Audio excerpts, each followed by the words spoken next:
क्या तुम्हारे बाप का है ये भारत? हम मुसलमानों को कहते हैं तुमने अगर भारत में रहना है तो हमारे बातों पे चल के रहना है। क्या तुम्हारे बाप का है ये भारत? ये तो हर हिंदुस्तानी का भारत है, जिसने मरना यहाँ है और जिसने दफन होना यहाँ है। मेरा ईमान है कि हिंदू इतना ही मेरा भाई है जितना मुसलमान है या सिख है या ईसाई। आज हम धर्म पे बटे जा रहे हैं कि कौन भगवान राम के साथ है और कौन अल्लाह के साथ। मैं इन हिंदुओं से पूछना चाहता हूँ, क्या भगवान राम सिर्फ तुम्हारा राम है? तुम्हारी पुस्तकों में लिखा है कि भगवान राम विश्व के भगवान हैं।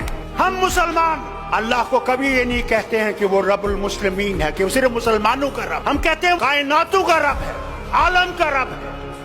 कोई माने या ना माने, अगर हम ये समझते हैं कि इनको हम आसानी से हटा सकते हैं तो सच्चाई ये है, इनको हम आसानी से हटा नहीं सकते जब तक हमारे दिल साफ नहीं होंगे। अगर मैं ये समझूं कि सिर्फ मैं ही मैं हूं और दूसरा कुछ भी नहीं है तो ये कभी भी नहीं जाएंगे। आज हम ये सोचते हैं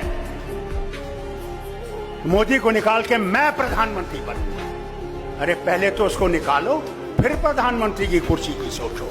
हमें अपने झगड़े भूल जाने।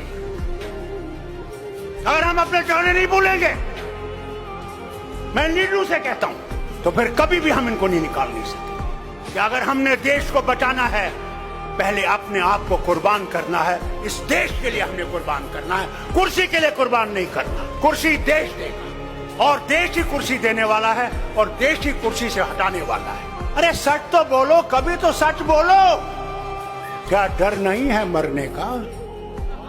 जो आया है उसने जाना है। वहां तुम्हें अमित शाह नहीं बचाएगा, वहां तुम्हारे ये झूठ बोलने वाले मिनिस्टर नहीं बचाएंगे। वहां भगवान होगे और तुम होगे। एक तरफ से तुम्हारी सच्चाई होगी और एक तरफ से तुम्हारा झूठ होगा। वही हाल मेरा होगा, वही शरद पवार का होगा, वही आपके मुख्यमंत्री का भी होगा। हमारे यहाँ भी एक जमाने में फिरौन होता था और फिरौन अपने आप को खुदा कहता था। दिन में वो खुदा होता था, रात को जब रात होती थी तो फिर कहता था खुदा तू ही है, मगर मैं क्या करूं, मुझे इनने खुदा बना दिया है। अरे कुदरत से डरो, कभी तुम्हारा भी हशर ये ना हो जाए कि तुम सारे जीवों को लेकर उसी दरिया में डूब जाओगे। कोई धर्म बुरा नहीं है, इंसान बुरा है, धर्म बुरा नहीं। तो अगर देश बचाना है तो हमें अपने आप को कुर्बान करके इस देश को बचाना है और इस मोदी सरकार को हटाना है कि ये कभी वापस ना आए। मैं इनसे कहता हूं, अगर ये वापस आएंगे तो अल्लाह ही जाने इस मुल्क का क्या होगा, वो खुदा ही जानता है। ओपोजिशन लीडर उमर अयूब ने कहा, चेयरमैन सेनेट और स्पीकर की तनख्वाहों में 600% इजाफा करके 14 लाख रुपए कर ली। हुकूमत अपने लिए दूध और शहद की नहरें बहा रही है। तनख्वाहदार तबके और मुलाजमीन का गला घोंट रहे हैं। मार्च 2022 से अब तक 1 लाख कमाने वाले की कुव्वत खरीद आधी रह गई। तनख्वाहदार मुलाजिम घर का चूल्हा कैसे जलाएगा?